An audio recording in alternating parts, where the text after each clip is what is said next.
بنتے ہیں جو نہ پیسے سے بنتے ہیں نہ مجاہدے سے بنتے ہیں. مجھے پتہ نہیں کہ اللہ نے یہ سارا نظام میرے ساتھ کیوں چلایا، کیسے چلایا. یہ ایک واقعہ کی طرف میرا ذہن جاتا تھا. سردی شدید تھی اور ریمنڈ سنسان ہوتا تھا. باہر بازار میں 2 ہوٹل تھے، ایک چائے کی دکان تھی. میں برآمدے میں کھڑا تھا تو میرے استاد صاحب رحمۃ اللہ علیہ مولانا عبد الرحمن، انہوں نے کروٹ بدلی کیا. تو ان کے قریب دوسرے استاد لیٹے ہوئے تھے، مولوی احمد بٹلہ صاحب. کہنے کہ مولانا کیا ہوا؟ کہنے کہ سر میں بہت درد تھا.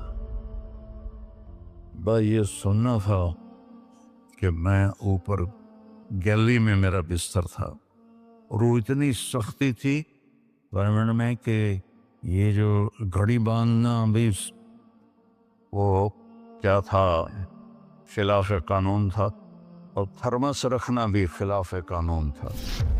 مجاہدہ ٹھنڈی چاہ پیو. تو 2 لڑکوں نے تھرموس چوری رکھا ہوا تھا. وہ میں ایک کو میں نے جا اٹھایا. میں نے بوئے تھرموس کے تھے، کہتا وہ پڑا ہوا ہے، وہ پڑا. تو میں نے اسے اٹھایا، بغل میں ڈالا اور میں نے بازار کی دوڑ لگا دی. 10 بج رہے تھے اور 10 بجے سنوٹا 250-300 کا تو مجمع ہوتا تھا ریمنڈ. میں کہ یا اللہ کوئی دکان کھلی ہو، یا اللہ کوئی دکان کھلی ہو.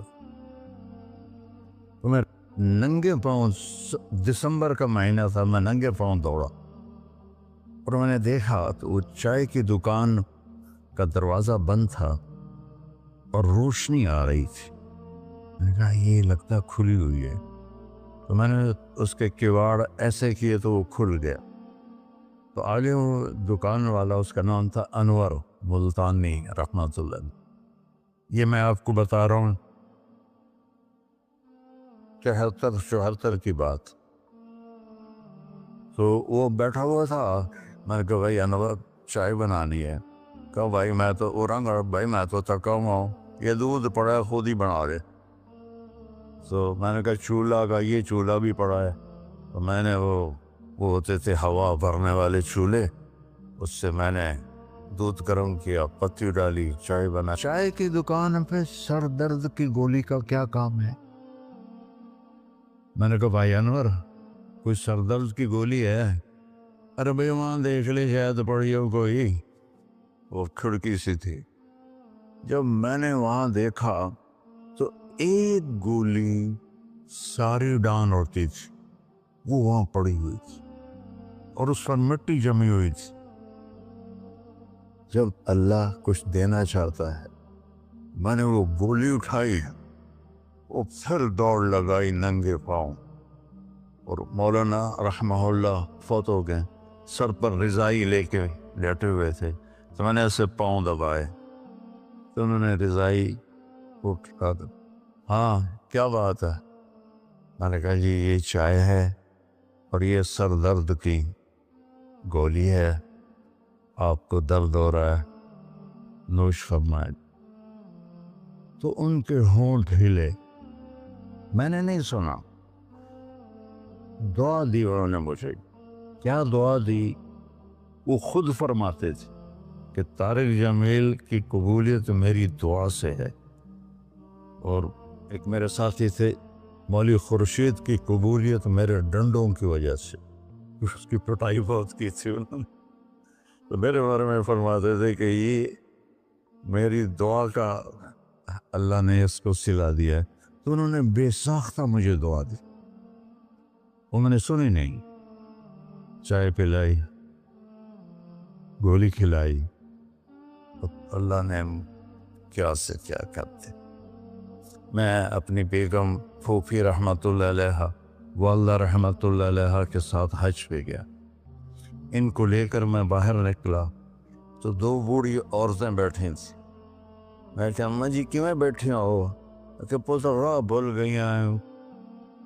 اب میرا بھی وہ دوسرا حج تھا، مجھے بھی مدینہ کا حدود اربع پتہ نہیں تھا. میں کہا کوئی ہے تھوڑے کول کارڈ؟ انہوں نے کہا اے کارڈ ہے. میں کہا اچھا آ جاؤ، اور دونوں چل پڑی. مجھے ایک عرب ساتھی نے پورا گھر دے دیا ہوا تھا. جو دروازے پر پہنچے تھے ایک اور کھانے لگی، نہیں میں نہیں جانتی. وہ کرنے کے دیکھ کے نا شور شریف لگتا ہے، کوئی ایڈی وڈی گل. آ جا آ جا. وہ دہا کو لے کے میں نے اپنی بیگم سے کہا کہ ان کو کھانا کھلاؤ، اور وہ کارڈ لے کر میں اپنے ایک دوست کے پاس گیا، وہ جو جس کا گھر تھا. میں نے کہا اٹھو دکان سے اور یہ پتہ تلاش کروا. تو ہم دونوں گاڑی میں بیٹھے اور گھومتے گھومتے گھومتے کوئی آدھے گھنٹے کے بعد ہم نے وہ بلڈنگ تلاش کر لی. تو ہم واپس آئے تو دونوں مائیاں عرب والے کی تھیں، سوئی پڑی تھی. میں نے کہا اماں جی اٹھو، تھوڑا گھر ویکھ آیا، تم لے جانا. تو ان میں سے ایک دم اے بیٹا تینوں رب اپنے سونے دیا زیارتاں کرائی رکھے. میں نے بیگم سے کہا بیگم یہ دعا قبول ہو گئی. 90 سے لے کر آج تک بلا ناغہ میرے رب نے مجھے اپنے گھر بلایا. ایک 94 کا حج نہیں ہوا کہ وہ میری انگلینڈ تشکیل ہو گئی تو میں وہاں چلا گیا. پے در پے حج عمرہ حج عمرہ حج عمرہ حج عمرہ. یہ 3 سال کووڈ کے جو آئے تھے نا وہ ناغہ ہے. تو میں ہمیشہ کہتا تھا کہ اماں دی دعا. اب ایک مزیدار قصہ سنا کے پھر نماز پڑھنی. میں طواف کر رہا تھا تو میری نظر پڑی جواز وسیم پر. وہ مقام ابراہیم پر نفل پڑھ کے نا بیٹھ کے دعا مانگ رہا تھا. تو میں وہاں کھڑا ہو گیا. میرے ساتھی نے کہا طواف پورا کرنا بھی ہے. میں کہا پتہ نہیں اٹھ کے کتنے چلا جاوے، لہٰذا میں اس کے سامنے ایسے منہ کر کے کھڑا ہو گیا. وہ ایسے دعا مانگ رہا تھا، مانگتے مانگتے مانگتے اس نے جب اوپر نظر اٹھائی تو مجھے دیکھا تو اس نے ایسے بھی نہیں کیا، اتھے ہی ہاتھ چھڑے دوڑ کے میرے پاس آیا. کہنے لگا مولانا تمہیں پتہ میں کی دعا کر رہا. میں کہا میں کوئی نجومیہ جو انہوں پتہ لگے ہوئے. کہنے لگا میں یہ دعا کر رہا یا اللہ مولی طارق جمیل کو اماں کی دعا لگی ہوئی ہے، وہ ضرور آیا ہوگا حج پر، وہ جہاں بھی ہے مجھے ملا دیا. کہ یہ میرے الفاظ ختم ہوئے تو تو سامنے کھڑا تھا. تو اس میں آپ کو دعائیں ملیں گی بڑی زبردست. اللہ اپنے فرائض پورے کرو، نماز میں اتنا نہ ہو، کسی کے لیے دل میں نفرت نہ رکھو، آپس میں اگر صحیح چلنا ہے تو ایک دوسرے کی غیبت نہ کرو، برائی نہ کرو، تو پھر انشاءاللہ نسلوں تک اللہ ہمارا یہ کام چلے گا. میں روزانہ مانگتا ہوں یا اللہ اس کو صدیوں پر لے جا. یہ نہیں کہ میں چلا جاؤں تو کام ختم ہو جائے. یا اللہ اس کو صدیوں پر لے جا، تیرے لیے کیا مشکل. تو میں آپ سب کا شکر گزار ہوں، اور یہ جو انہوں نے اتنا خوبصورت انتظام کیا ہے اس پر بھی انتظام والوں کا بڑا شکر گزار ہوں. پتہ ہے اس بستی کا نام کیا تھا پرانا؟ ڈل لالا. ڈل کہتے ہیں اس کنویں کو جس میں پانی نہ ہو، اس کو ڈل کہتے ہیں.